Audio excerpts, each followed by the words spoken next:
Allah dan pergumulan. Shalom saudara-saudara yang kasih oleh Tuhan. Harapan saya saudara-saudara dalam keadaan baik-baik, dalam keadaan sehat-sehat ya. Namun jika ada di antara saudara-saudara dalam keadaan sakit, bahkan parah, ingatlah bahwa Tuhan itu setia dan pasti memelihara saudara terhadap yang jahat.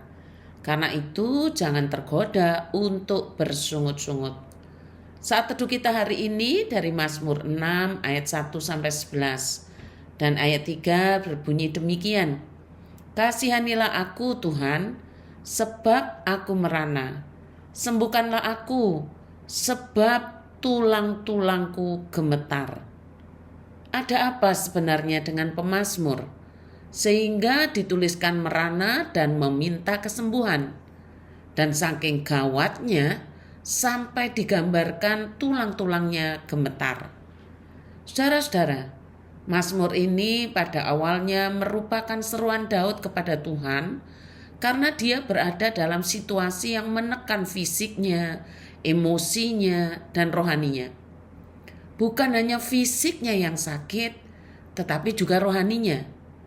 Disebutkan Daud minta kesembuhan kepada Tuhan.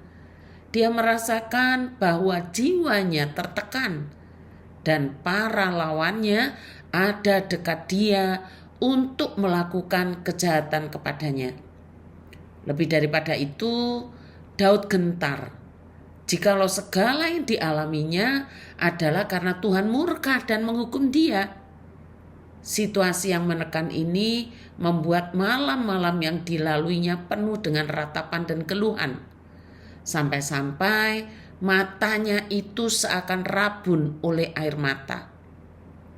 Sebuah kesedihan yang sangat menekan dirinya begitu rupa.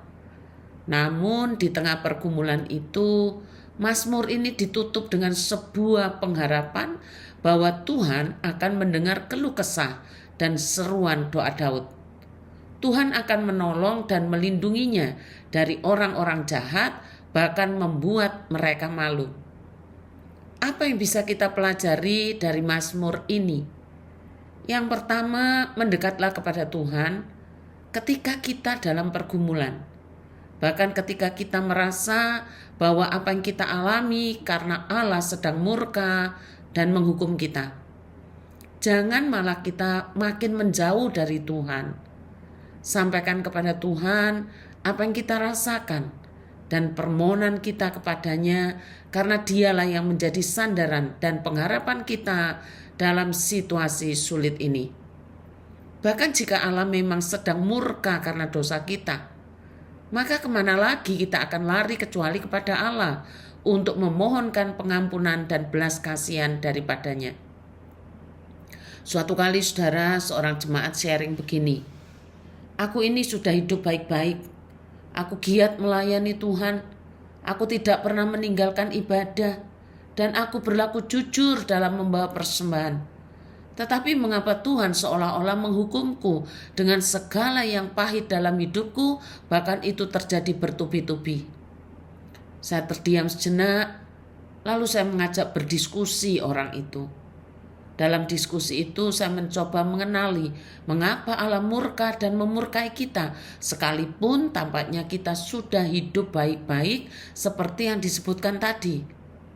Dalam kitab suci diterangkan bahwa Allah memerintahkan miliknya untuk menyalibkan hawa nafsu dan keinginan kita. Jika tidak, maka Allah akan mendatangkan murka atau mendatangkan murka Allah. Nah, dari situ akhirnya kami berdua mencoba jujur di hadapan Allah bahwa segala hal yang baik yang sudah kita lakukan tidak serta-merta menghapuskan hasrat keduniawian yang Tuhan suruh untuk disalibkan atau dimatikan. Bahkan cara hidup manusia lama yang harus ditinggalkan dan dibuang. Mengapa Tuhan memurkai kita? Karena kita tidak menaati firman-Nya, yaitu tidak menyalibkan hawa nafsu dan keinginan kita. Mungkin saja di hadapan manusia kita bisa berdalih, tetapi di hadapan Allah kita tidak akan bisa menutupinya dengan cara apapun. Satu-satunya jalan adalah bertobat dan kembali kepada Allah dan melakukan apa yang dikehendakinya. Saudara-saudara, yang kedua, tetaplah berpengharapan di dalam Tuhan walau kita bergumul dalam situasi sulit tersebut. Pengharapan dalam Tuhan bukan ditaruh pada situasi sulit yang berbuah menjadi baik, bukan. Tetapi pada Allah yang tidak meninggalkan kita, yang memperhatikan dan mendengar seru doa kita. Pada akhirnya, pemazmur belajar memahami akan penyertaan Tuhan dan menantikan pertolongannya. Firman ini disampaikan juga kepada kita, supaya kita tetap teguh memohon pertolongan Allah. Yakinlah bahwa kasih-Nya lebih besar daripada keinginannya untuk menghukum kita. Datanglah padanya setiap saat, walau keadaan sangat-sangat sulit. Yang ketiga, milikilah persekutuan dengan saudara seiman yang saling membangun dan menguatkan di dalam Tuhan. Jangan sampai persekutuan dengan saudara seiman malah berubah menjadi lawan yang saling menghakimi dan mencelakai. Kiranya Tuhan menolong kita sekalian. Selamat ulang tahun Ibu Sulistiawati Ailis. Doa akan saya japri. Terima kasih. Tuhan Yesus memberkati.